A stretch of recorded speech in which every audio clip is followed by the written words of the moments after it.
चंद्रयान 3 आखिरकार आज landing site पर पहुंच चुका है, लेकिन इस साइट पर पहुंचने के पहले उसके साथ एक चुनौती मिली, जिसे उसने बहुत ही बुद्धिमानी से हैंडल किया, जिसे हम आगे वीडियो में बताएंगे। इसके साथ भी आज एक ऐसा काम किया जिसे सुन इसरो सहित पूरा विश्व आश्चर्यचकित है। वैसे चंद्रयान 3 को चंद्रमा के लैंडिंग साइट तक पहुंचने में उसने लगभग 4 लाख किलोमीटर की दूरी तय की है। रूस ने लूना 25 को छोड़ते समय यह नहीं सोचा कि उसे कभी भारत का चंद्रयान 3 कहीं से टक्कर दे पाएगा, लेकिन इसरो के वैज्ञानिकों ने अब यह दिखा दिया है कि वह किसी से कम नहीं है। चंद्रयान 3 के सफलतापूर्वक मिशन के करीब पहुंचने से नासा भी हैरत में है। अब विश्व को लगने लगा है कि भारत की अत्याधुनिक टेक्नोलॉजी किसी से कम नहीं है। भारत ने इस बार अपनी अत्याधुनिक टेक्नोलॉजी को काफी गोपनीय रखा, जिससे उसकी सभी संभावित योजनाओं के बारे में विश्व को पता न चल सके। इसका सीधा नतीजा आज देखने को मिला, जहां अभी रूस के लूना 25 अभी कोसों दूर है, जबकि चंद्रयान 3 चंद्रमा के काफी करीब पहुंच चुका है, या यूं कहे कि वह चंद्रमा के लैंडिंग साइट तक पहुंच चुका है। इसकी पुष्टि और कोई नहीं वरन चंद्रयान 3 ने स्वयं इसरो को मैसेज भेजकर इसकी पुष्टि कर दी है। वो चंद्रमा के लैंडिंग साइट पर पहुंच चुका हूं। अब वह अगले महत्वपूर्ण कदम की तरफ तेजी से बढ़ रहा है। यह आज हर हिंदुस्तानियों के लिए गौरव की बात है। वैसे इस दौरान चंद्रयान 3 को एक भारी चुनौती का सामना अवश्य करना पड़ा। जब वह लैंडिंग साइट पर पहुंच रहा था, तभी वहां उल्टी वर्षा हो रही थी। कुछ अनहोनी की आशंका को भांपते हुए वह तत्काल आगे निकल गया, और फिर जब लैंडिंग साइट पर आया तो वहां उल्टी बारिश बंद हो चुकी थी।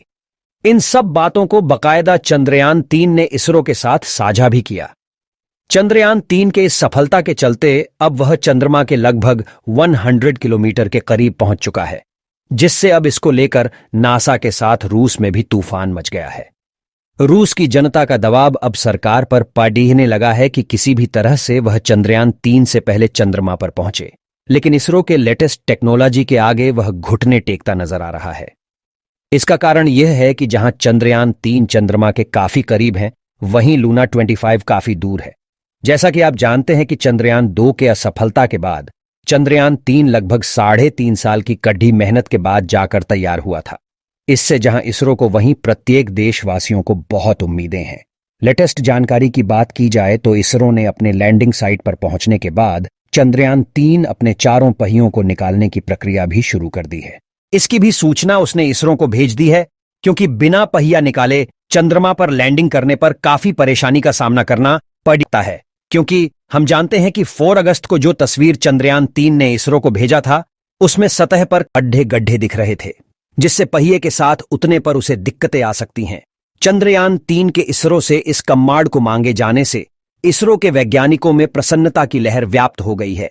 वैसे चारों पहिया को निकालने के पीछे एक और बड़ा कारण यह भी है कि जब वह चंद्रमा की सतह पर उतरेगा, तब चंद्रमा की ग्रेविटी की वजह से इधर उधर लड्डी खड्डाता है, तो इस दौरान 360 डिग्री पहिए उन्हें काफी सपोर्ट करेंगे।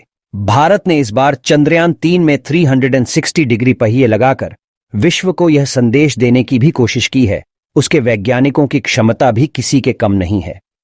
इस 360 डिग्री पहियों की यह खासियत होती है कि वह किसी भी दिशा में चाहे कुछ भी हो गिर नहीं सकता है। वैसे कल भी चंद्रयान 3 के लिए काफी महत्वपूर्ण दिन होगा। तब तक हम इंतजार करते हैं नए अपडेट के साथ। कल फिर मिलते हैं। धन्यवाद।